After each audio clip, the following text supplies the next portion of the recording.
Hello and welcome to Your Employment Matters. I'm Beverly Williams and I'm here to help you navigate your career. This is for anyone who's searching for their dream job or promotion, or perhaps you're just looking to hang on to the job you have.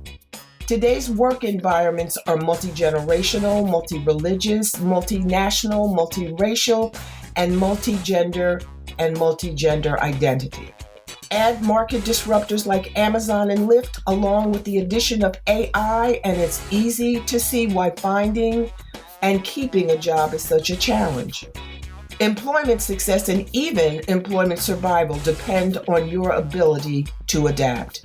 That's why my goal for this 30-minute podcast is to first advocate embracing change and differences, and second, to encourage you to proactively assume responsibility for your career. Get your work week off to a good start by listening to Your Employment Matters every Monday. Find out how to own your career and get the best practices for making your employment matter.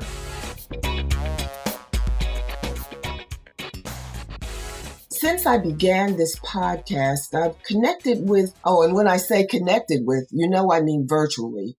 I feel like I'm on an island by myself sometime, but I have connected with so many interesting people virtually. Now, we haven't, as I said, met face to face, but whenever I meet people, especially interesting people, I think to myself, wow, I hope I can get him or her to be a guest on my podcast. Now, the purpose of this podcast is to give people information that they might not otherwise have or might not otherwise be able to afford to obtain. So, Your Employment Matters with Beverly Williams. And employment matters can be different things to different people. Some people are, as one of my friends says, wage earners, and proud to be so. They work from 9 to 5 or however long it takes on a daily basis. They get a paycheck. They like that. Other people are business people, entrepreneurs. They do their own thing. They have their own business. Now, Efram Reed is one of those interesting individuals I met recently, and he's my guest today. Efram is an entrepreneur. So he has a different perspective on employment that I think would be of interest to listeners. Welcome, Efrem. Thank you so much for joining me today. Thank you, Beverly, for having me. It's such a pleasure to be on your show and just give my perspective on this topic. Well, now, Efrem and I met several weeks ago on a virtual meeting. As I said, it was a virtual meeting of the Dooley Leadership Experience, an organization spearheaded by Linda Dooley, who's a philanthropist and a businesswoman and entrepreneur herself. And let me just tell you what the Dooley Leadership Experience does.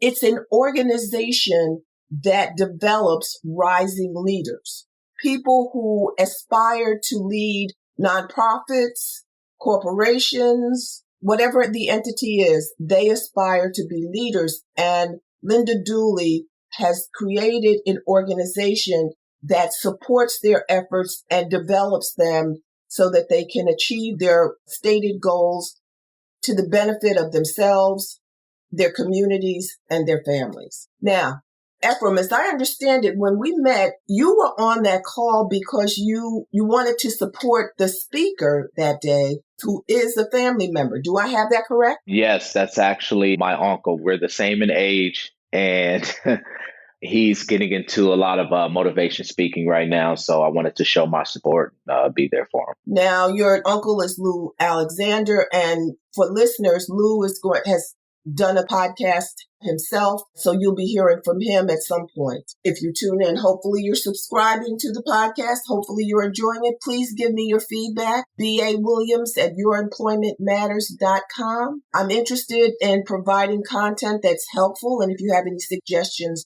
I'm definitely open to that.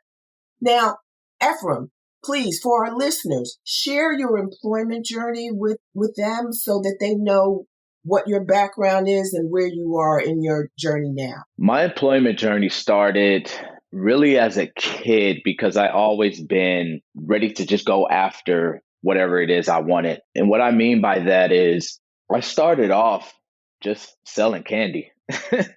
That was my first ever job. I started off selling candy, and to be honest, like my family, we really didn't have much. So for me, that was huge.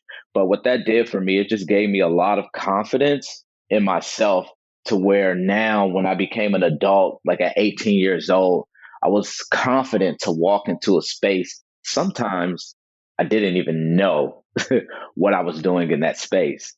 To give an example, one of my favorite jobs that I actually had in a corporation setting is a tech company that I worked for. It was called Redgate Software, an amazing company. But after I got into that company, I realized that, you know what, working for someone isn't for me.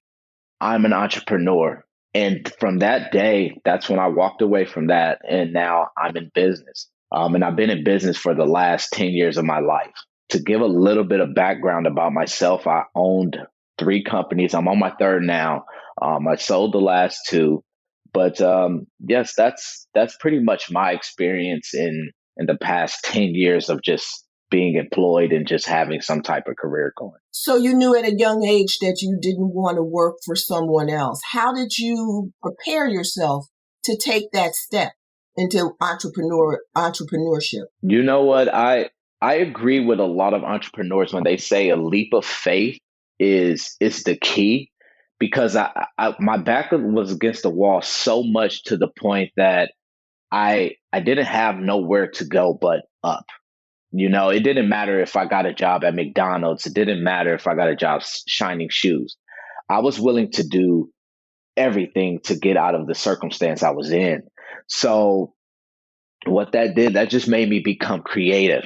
And that's when I think I made the best decision of my life, and that was to get into real estate. But the decision that was so difficult is, should I do real estate in Hawthorne or Santa Monica? And people that live in California, they understand those are very two different demographics and two different type of places. You're going to Santa Monica, you're going to be selling $1 million homes. Hawthorne at that time, you're going to be around 300,000 to 400,000, which is a huge difference when it comes to pay cut. So I decided to go to Santa Monica because I said, you know what, if I want to be the best, let's go out there where the best is. And what that made me do is I had to relearn everything. I didn't have no friends there. I didn't have no family there. I didn't know nothing there. So I had to go out and meet people every single day and just insert myself into the atmosphere and into the community. And when I did that, you know, success started to roll and it changed and shaped who I become as a businessman. So I credit, you know, that journey to, you know, Keller Williams out in Santa Monica. So now I know in real estate, relationships are important. So by insinuating yourself into the neighborhood, the community, you established relationships so that they would know you and want to do business with you. Is that correct? Yes, that's definitely correct. And the way I did that is, like, for example, if I would meet someone at, you know, a networking event, I didn't give my business cards to everyone. My goal was always to leave with one person that I knew I can do business with, either now or later on. I didn't care about the numbers game. I just wanted that one person. And when I find that one person, I make sure I insert myself into their life, meaning soon as I leave that day, you know, I go back, I send them a text message at the end of the day. Hey, it was a pleasure meeting you, and I'm so glad to connect. And then the next day, I'll send an email. And then during that week, they'll get an entire mailer from me with, you know, some recommendation letters and just steps to create referrals and synergy between each other. So that's how I would build my relationships with others. And it became a service based where, hey, I know this person and hey, I know that person. So we can create wealth together. And that's what really helped. How did you know to nurture the relationship that way? You know, most people, if they're at a networking event and they meet 5 people, they follow up with 5 people.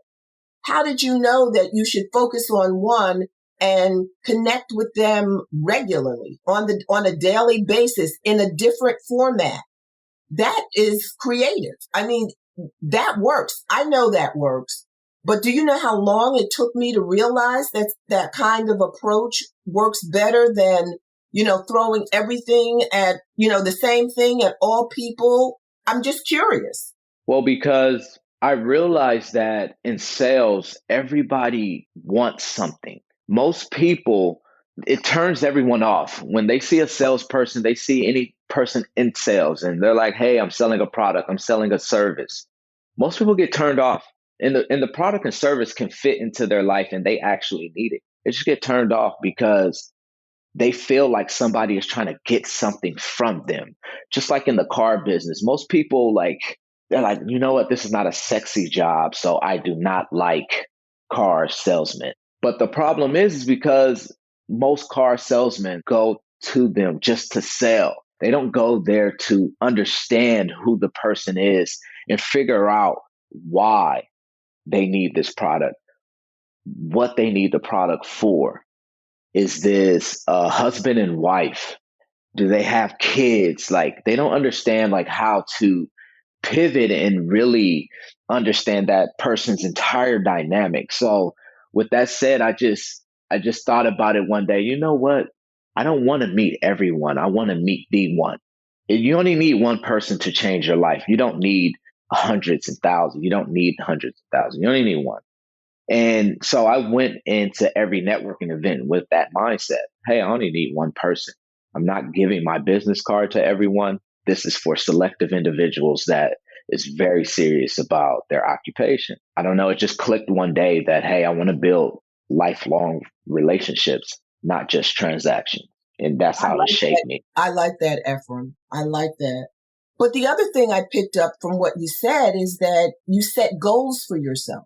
You weren't just flying by the seat of your pants. You had thought about it and you set goals for yourself. That's important. That's very, very important. And just to touch on the goals, like when I write a goal, I don't write it and forget it.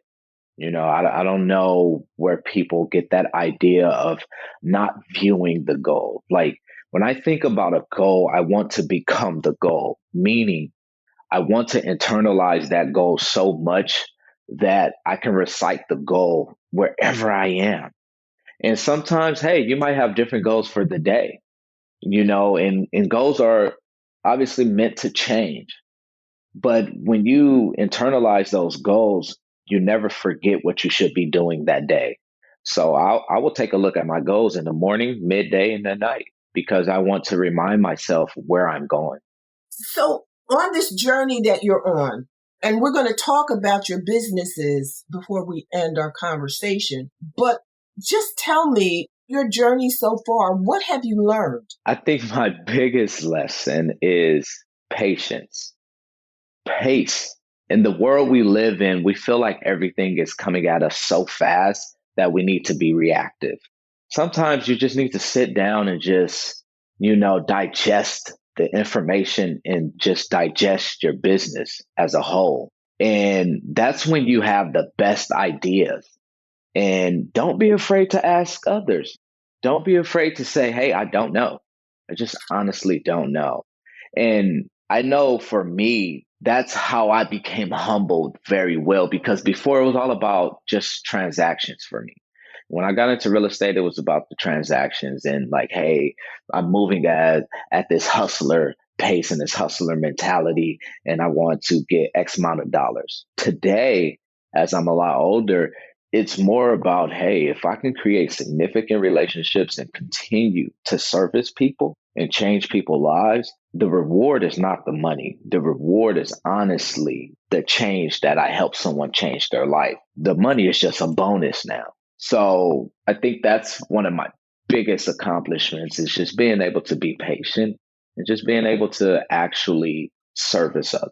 Well, that's an important lesson and good that you learned it so young. It took me much, many, many, many years longer to realize that patience is not only a virtue, it's necessary. Correct. I have not been a patient person. I'm not really about immediate gratification, but if it takes too long, I'm not happy. And if I'm not happy, it doesn't go well. It just doesn't go well. But you're absolutely right. Patience is absolutely necessary. But I also agree with you, and I'm really on the same page. If you don't know, it's okay to say you don't know. I also believe on some level that you should fake it until you make it.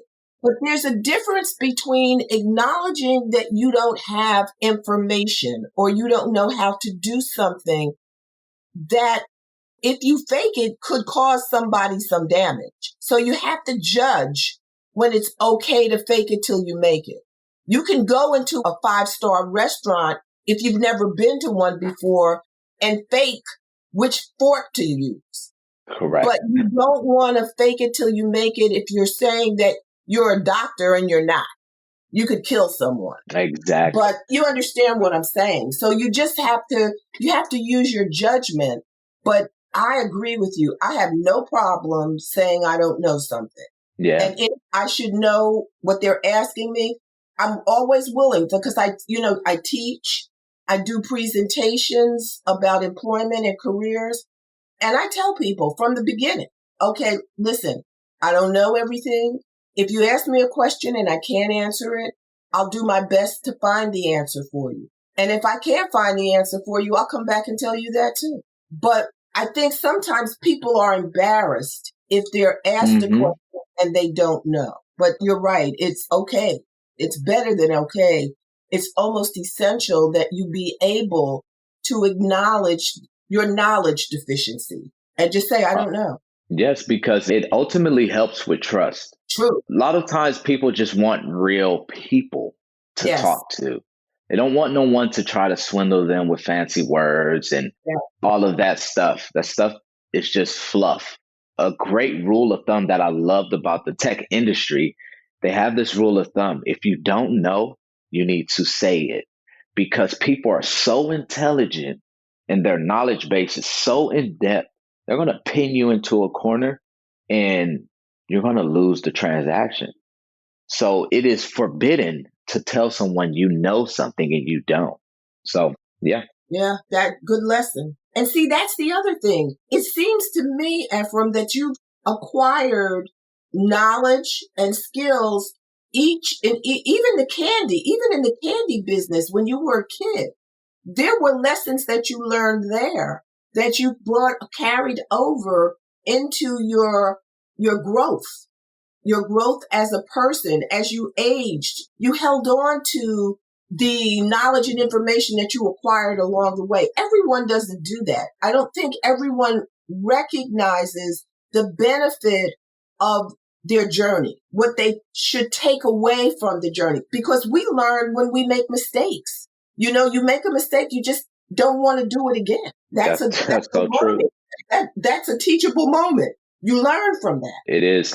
For me, my mom wanted me to go into the medical field. And for me, that just didn't resonate with me, because I always felt like I never really wanted to leave my financial well-being into someone else's hands.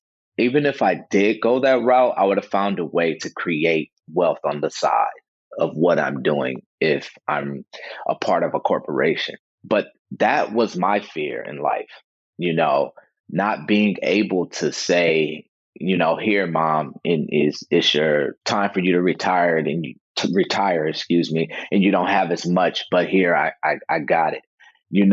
I didn't want to get pinned into that corner that I just talked about, in the tech business. So my whole focus when I was back as a kid, it created this sense of awareness when I was selling candy. It made me aware of what people like, how people want to feel. And, it made me be able to express me in a way, so I think that carried on in my life over time. And now it's just a sharpened tool to where, okay, now I understand the psychology behind how people think and how people feel, and what they're going through. So many times people want to sell others certain things, and it's like, hey, they're going through something so specific that fits an entirely different product. Doesn't even fit that product. How much stuff we have in our homes that we just bought just because it was in the right place at the right time. Right? There's a lot of impulse buying. I mean, I've got a Exactly. house full of stuff that, when I finish these projects I'm working on, I'm going to get rid of. A lot of it's going to go because I don't need it. I don't need it. Exactly. I have things I've come across since the pandemic and since I've been home so much, I've come across stuff I didn't even remember I bought. I'm like, Yeah. wow, do I need this? I don't think so. I didn't use it. But it's like we need to become, to your point, we need to focus more on what we can do for other people, even in an employment context. You're absolutely right. Correct. Because people like to focus on themselves. But if you're out looking for a job, or if you have your own job and you have your own business and you're offering a service, you need to focus on what you can do for the person who's going to make the decision whether to use your services or whether to hire you. Correct. So, and I like to create win-wins. Like, I'm asking people to do some things for me, and I like to create a situation where I'm doing something for them too. Correct. Because, people like, to your point, people don't like to be sold a whole lot of stuff. It's like they feel like you're not out to get them, but you're selling them a bill of goods. You're not being authentic. It's really just a pitch to you as opposed to being genuinely interested in what my needs are and how I should go about accomplishing whatever goal I have that meets those needs, if you understand what I'm saying. But I like that you focus on other people as opposed to focusing on you trying to make money. Correct. Because people have everything you want. They might have knowledge that you needed that day. And you might not haven't made any money, but you made progress. You conquered fears that you had for the day. I don't know if you know this, but I was married at a young age. I had a daughter at a young age. One of my sayings to her is like, hey, people have everything you want in life. Go get it. And I say that because I want her to get rid of the fear of speaking to others, just regular. Just speak. It's okay. You're going to live after that and you're going to be happy. They're going to go back and be happy and just be comfortable with being in front of others. And those small things have kept me through this entire time. It's strange that you should say that because the next question I was going to ask you was, you seem to be an outgoing person, but a lot of times networking requires people to step outside their comfort zones and to talk to strangers. And not only may it be contrary to our personality, but we're not socialized to talk to strangers. As children, we're cautioned against speaking to strangers. So we're not used to doing it. But to your point, you really do have to speak up and speak out because people can't help you if they don't know that you need something from them or that there's a way that they could help you. If people know you and they care about you, they like you, they're probably willing to help you, but they don't know how. They don't know what you need unless you tell them. And that's so true. That's the importance of communication. So many people are afraid to communicate. I have friends that are introverted and I have friends that are extrovert. A lot of my introvert friends are very, very intelligent and they actually can speak very well. Of course, they just don't want to be put in that position majority of the time. But like I said, just find one person. You only need one. You only need one. That's it. And that is always my goal. Hey, I just need one. Inch by inch makes it cinch. Inch by inch. And that's how I look at things. Like I'm not trying to make this massive leap. No, I'm just trying to go inch by inch because eventually I'll get to my place where I feel like I need to be. It's really true. But I was in a writer's group as I was writing my first book, and someone recommended that I do that. Starting out, when I started writing, they call it hubris. You think you know things that you don't really know. You think you're better at doing things than you are. But it's a sense of, I've always had a certain level of confidence. So I've never been hesitant to speak up. I've never been hesitant to step out and do what I wanted to do. Fortunately, my father instilled in me that I could do anything I put my mind to if I was willing to work at it.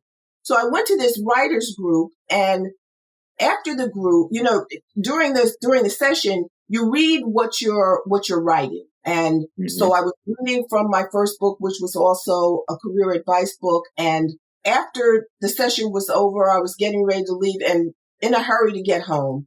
And a woman came up to me and she asked me, she said, "Can you help me?"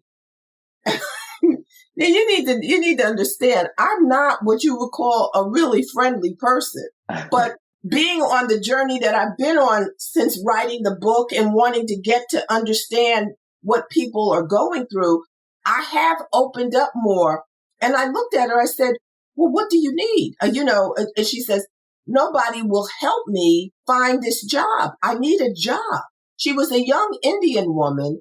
And I said, "Well, how could I say no to her when I had just read an excerpt from my book and it was about career advice?" So I'm like, "Okay, listen, here's my email address. Send me your resume."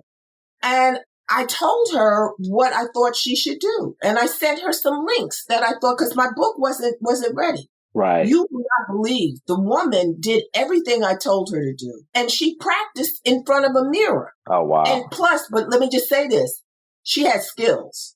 She was a CPA, but she was a CPA. She was a certified public accountant licensed in another state. And she had not acquired her certification in her license in New York and New Jersey.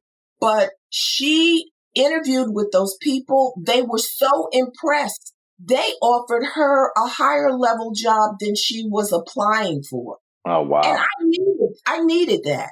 She needed the job, but I needed to know that I could do what I thought I had been called to do, that I could help people with their employment situations, and I could help change the way they think about employment.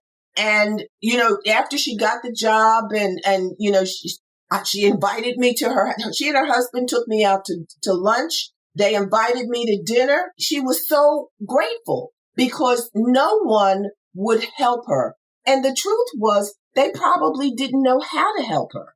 You just can't ask someone who is, say, a physician to look at your resume if you're a CPA and tailor your resume or edit your resume so that it will cast you in the most favorable light so that you're likely to get at least an interview.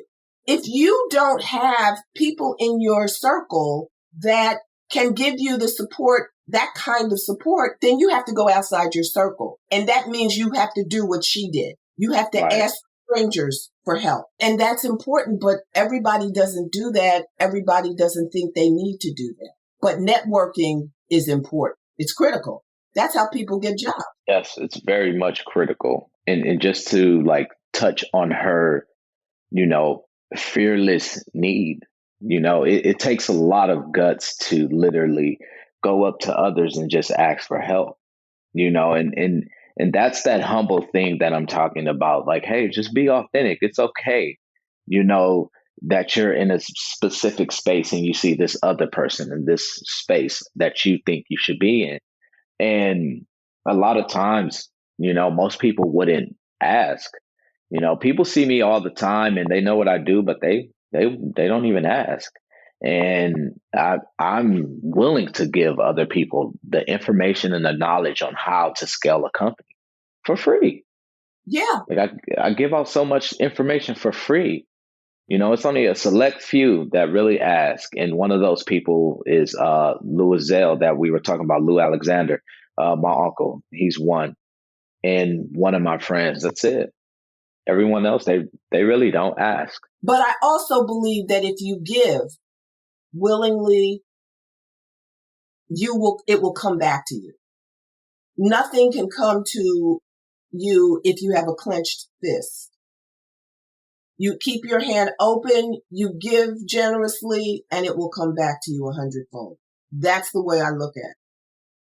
And, I'm almost, well, I'm 5'9", 5'10", and in heels, I'm over 6 feet. I'm not someone that people are likely to approach. You know what I'm saying? It's like, Right. and this was a little lady. This was a little lady, but she was, I heard her frustration. And I know that there are others out there right now who are afraid because of the economy that they're not going to be able to take care of their families and their children. And they're worried about their children falling behind academically, educationally, because it's not safe for them to go into schools. And they're not learning as much as they should be learning remotely. So they've got a lot of angst, a lot of concerns. And I just, my heart aches and breaks for them. But I want them to realize that they have to be proactive. They have to get out Correct. there and hustle. They have to hustle like you mentioned early on. They got to hustle. It's about a hustle. You ask anybody you meet if they can help you find a job, but you got to be prepared to tell them what you want. Practice what your pitch is, and if your pitch is longer than 60 to 90 seconds, it's too long. Yeah, that's And definitely too long. you can't leave the house looking bad, because if you might look bad and run into somebody that can do something for you. If you're looking for a job, you've got to always be out there in appearance so that it doesn't scare anybody and it doesn't make anybody think that, oh no, she's not ready or he's not ready for prime time. I can't do that. You've got to look the part. You've got to look like, as I say to my friends, you got to look like you have some sense and be able to sound like you got some. Yeah, You ain't got correct. the sharp knife in the drawer, but you cannot be boo-boo the fool.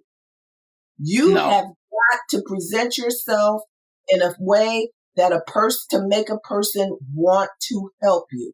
It's that simple. And you never know who's looking at you, who's watching you, who hears what you're saying and how you're saying it. It's important. And that's so correct. I'm glad you brought this up. In this time, it's a trying time for many people for many reasons. Maybe just someone maybe got sick in their family. Maybe it's so many scenarios that you could come across. But also, this is a time where people are being pushed into a corner so far that that's when you lose fear, because that's when survival comes in. And when Yeah. survival kicks in, that's Yeah. when we become the most bold and Yeah. we start to take these leaps of faith. And, so it's like this time, I don't like the fact that people are getting sick and people are passing away, but I do like the fact that people get pushed in a corner to make them come out of that. Because if everything just runs smoothly all the time, there's no adversity whatsoever, people are going to be content with where they are, what they're doing, and how they're doing it. And this time, it's a lot of people that's becoming entrepreneurs. They are expanding their businesses and things of that nature. So I just want to just encourage people to, when fate hits, hey, take a step back and just reevaluate life and then say, hey, I want this, and just go at it every single day. Even with my daughter, she's homeschooled. So I have to build a structure around that. So my goal every day is to say, okay, well, from this time to this time, she's doing X, Y, and Z, and this is our time to spend, and this is my time to spend by myself, and this is her time to spend by herself. And it makes the load easier for myself, so I can continue to get work done that I need to get done. And also, we both have enough free time to ourselves and enough work to continue progressing forward. So I'm thankful for the time, but I'm also saddened by what's happening to a lot of people out here. Absolutely. But you're right, structure is important. And a lot of times, if you're not organized, if you're not an organized person, structure is going to be maybe difficult for you in this time. There's no structure. There's no one imposing, there's no employer imposing structure on you the way it used to be done. I mean, if you were in a building somewhere and there was a supervisor around, there's a certain level of understanding that you have to do certain things at a certain time. But when you're at home, it's easier to deviate from that. But one of the things I would caution, because you're right, this is a time when desperation may set in. But before you become too overwhelmed and desperation overtakes you, don't make any precipitous decisions that can land you in trouble. If you Correct. find that you're not going to be able to feed your family, keep a roof over your head, holler out for help somewhere. Don't Correct. do anything that's going to take you away from your family or cause any problems, because it doesn't have to be like that. There are people out there who are willing to help. You just have to ask for it. I'm definitely willing to help. And, at the end of this podcast, I'll leave my information to you, Beverly, that you can give it out to whomever may need some help or just some little tips on how they can advance their careers and in their life and how they can build structures around that, which I give a lot of tips on my Instagram about that as well. Before we conclude, why don't you just take a few minutes to tell us about your latest endeavor and what you're doing? Okay, at the moment, people can reach out to you. Awesome. At the moment, I have a business consulting firm. And what I do is I help beginning entrepreneurs and mid-level entrepreneurs or business owners scale from where they are, from anywhere from building structure to building a strategy to creating the mind frame to converting on their sales or whatever they're trying to convert upon. And then also you can reach me at Instagram. I am Efram Reed, which is Efram is spelled EFREM, and then Reed, REED. And then you can reach me also at my website, erjconsultant.com. And majority of the time you can get me, book a 15-minute call, which is free. And I'll give you any questions you guys want to know and ask, and you got it for those 15 minutes. That's great. And that's very generous of you. I want people to know how they can move forward, because it may be an uphill climb, but it's worth the climb. It is worth the climb. Miley Cyrus's song, The Climb, I love it. You have to climb. It's not flat all the time, to your point. It's not smooth and uneventful. These are rough, trying times. And if anybody who needs help, we want to connect so that we can get you the help you need. We can find it. We do the best. This is my contribution. And people like you, Efrem, that give of your time to record this podcast, I so appreciate it.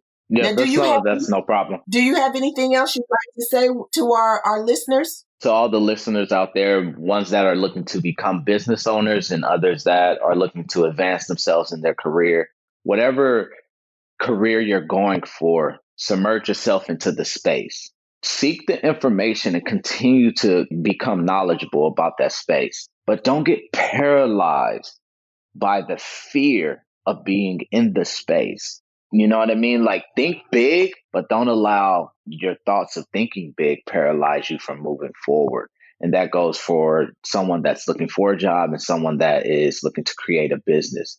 Believe in yourself wholeheartedly, and I guarantee you will make things happen for you, your family, and everyone that is around you. Because remember, if you're successful, everything around you is successful by default. Always think of that. So thank you so much, Efrem. I've so enjoyed this. I really appreciate you taking the time. No problem. It was my pleasure. It was fun to do this. I hope everyone got great value out of this podcast, and maybe one day I'll be back and we could do it again. Oh, I plan to call on you again.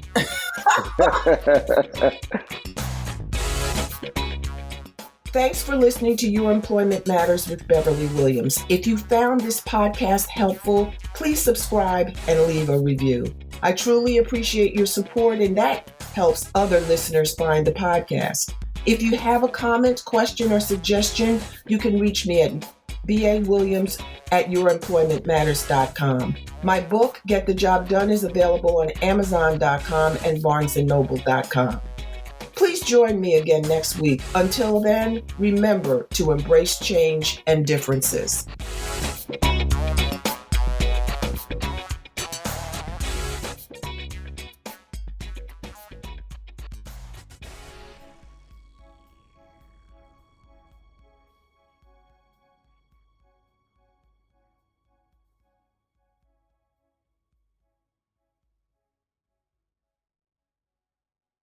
This podcast is part of the Sound Advice FM network. Sound Advice FM, women's voices amplified.